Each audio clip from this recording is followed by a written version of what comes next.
Welcome back to the Basic Training Podcast, where I talk about the preparation that we go through in order to get to the assignment ahead of us. So today's video, we are talking about one word, and that word is last. L-A-S-T, last. So I have a question or a couple questions to start off. Has anybody ever felt like they were last? And when I say last, I mean last to be picked, last to be included, last to be thought of, last to be chosen for a big task, last to be noticed, last to be supported, or just last in life. So if you've ever felt like that, stay for this episode, okay? So the word last means most recent, next before the present, being the only one remaining. And I have a scripture for this, Matthew 20. The first shall be last, and the last shall be first.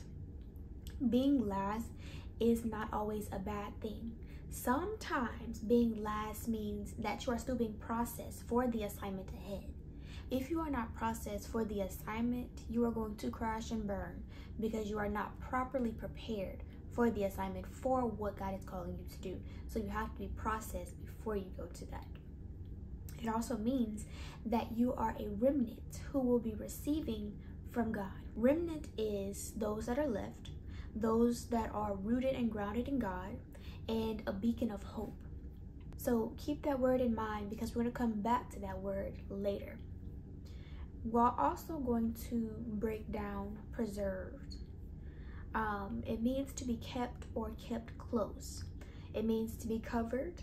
It is God's protection and sustaining power over his creation, his people, and his promises. Being preserved while you are being processed for the assignment. The Lord is literally keeping you. Even being preserved when you're in the wilderness, when you are going through tests and trials, he is preserving you as you are being processed. Because a lot of the times, what we are being processed for, it comes with a lot of weight. It comes with a lot of attacks. Whatever it may be, he is preserving you for what's ahead. We're also going to break down the word cultivated. It means nurtured and developed. Before a butterfly can become bright, bold, and beautiful, it has to undergo the process in the cocoon. Again, it has to be processed in order to become this beautiful butterfly. And if it doesn't undergo this process, it's not going to come out beautiful, bright, bold. And once it goes through that process, it cannot reverse back time in order to be a caterpillar again. Cultivated also means spiritual growth. So what is in you has to come out. It is also exhibiting the fruit of the Spirit. That's how you know you are growing.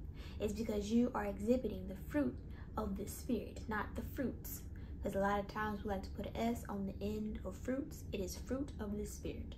We're going to touch on the book of Joel, specifically chapter 2, verse 28 through 29. And it shall come to pass afterward that I will pour my Spirit on all flesh. Your sons and your daughters shall prophesy. Your old men shall dream dreams, your young men shall see visions. And also on my men servants and on my maid servants I will pour out my Spirit in those days. So God is pouring his Spirit on all flesh. This is going to the remnant, those that have remained steadfast, those that have remained true to God, those that have remained connected to him in a relationship with him. This is the remnant. What God is doing in this next season with a lot of, I really believe that it's for the young people, Gen Z, Gen X, like with this next season. He is pouring out his Spirit on all flesh to the point where our sons and our daughters are prophesying, and prophesy means to speak. The old men shall dream dreams. The younger men shall see visions. Dreams come when you are asleep.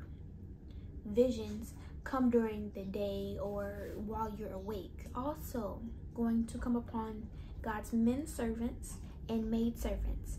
and he is going to pour out his spirit in those days. We are in the last days, and God is pouring out his spirit upon his children who are pure in heart, who are hungry and thirsty for the things of God. So be prepared for the pour, because you're not really last, but you're first.